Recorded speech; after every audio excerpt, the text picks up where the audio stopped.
I don't think y'all understand the fact that iShowSpeed has barked at a world leader. That should be in the Guinness Book of World Records. I started making this video when I was watching Speed get called a hooker by his fans in Greece, which is hilarious. But then I wondered how many countries this man has visited. Turns out at least 52. 52!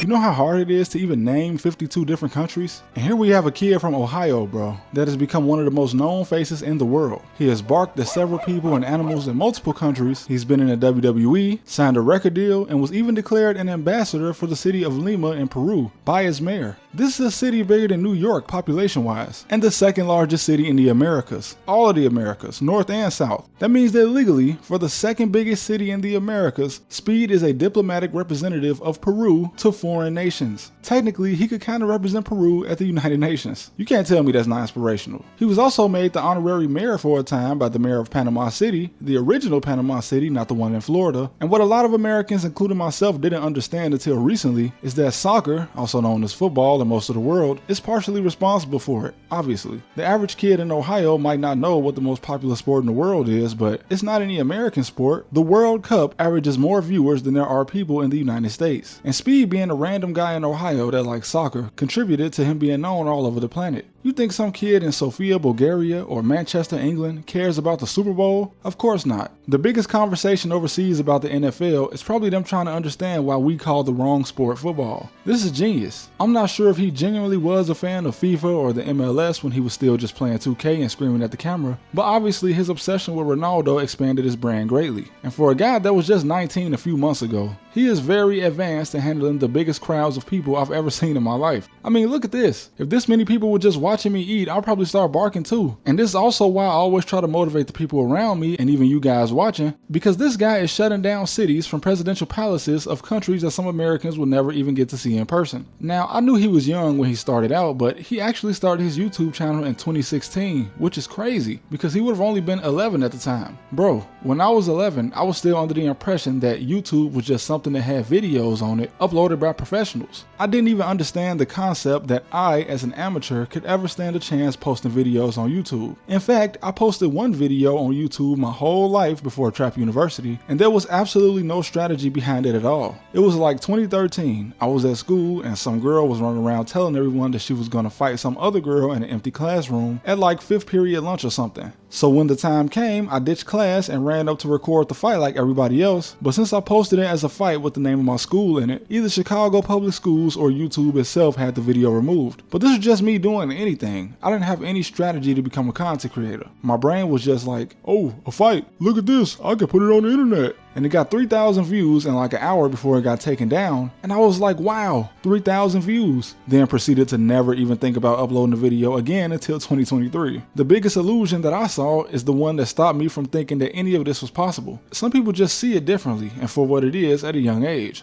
like Speed. And that's why he's where he is today. Conspiracy theories about him aside, he wouldn't even be in the position to have conspiracy theories made about him had he not been ambitious enough to start making videos. Now obviously his erratic behavior helped him get clipped and memed all over the internet, and that just proved that having ADD can definitely be used to your advantage. When I was 18, I did not have the energy to backflip into my PC setup or run around barking. I was an idiot, don't get me wrong, but I definitely wouldn't describe myself as hyperactive. Now some of Speed's IRL streams show the downside of being this popular, as in every single one of his streams, pretty much he ends up sweating profusely at some point or getting overwhelmed at the fact that he can barely walk. This is both an experience that can be cool and overstimulating, depending on how you feel that day, I would assume. You definitely would have to be in the mood to do something like this, like his trips to Norway. Now the second trip to Norway seemed to go pretty well, but the first one, man. So we know Speed likes to jump around and spaz out, so while he was doing this in the window, he kind of tripped and sprained his ankle, and I tried not to laugh. That's not right. He was in genuine pain, but we've all been there, done something stupid and accidentally got hurt. But most of us didn't have to make it out of a building with what looks like 100,000 people blocking the exit. And it got pretty nasty when he made it outside, and I think someone even snatched a piece of his hair and sold it online. Needless to say, this is probably not what you want to deal with when you're in significant pain. And of course, Speed's trip to mainland China single-handedly improved improve US-China relations more than any other single act since we stopped recognizing Taiwan as the one true China. He even got praised by the Chinese government and state-sponsored media, so much so that at the time I remember people were trying to say that he was on like some type of state-sponsored propaganda trip. But he's done streams in multiple countries. I don't think somewhere like Bosnia has some type of state-sponsored program where they pay Speed to come and improve relations. Damn, I gotta pee! I think he just genuinely went to China and had some type of positive impact there that the Chinese government actually praised it. But I mean, US and China relations weren't really that bad anyway, especially not as bad as they may seem in the news or the media. We've just always had kind of a adversary, friendly competition type relationship. And Speed became like some type of bridge, like an ambassador, which is crazy that that's the world we live in. A guy that barks at dogs could possibly one day run for president. I guess what I'm trying to say with all of this is that iShowSpeed is inspirational. I know he's inspired many kids around the world, and adults alike. Aside from any antics that he pulls on the camera, one thing that is undeniable is that he definitely brings people together all over the world. And it's pretty interesting to watch someone travel the world like this. It's very different from just watching some kind of travel vlogger go on vacation. He's definitely been kind of an inspiration to me as well. But like I always say, I hope that I can inspire you guys to maybe follow your dreams, because anything is possible.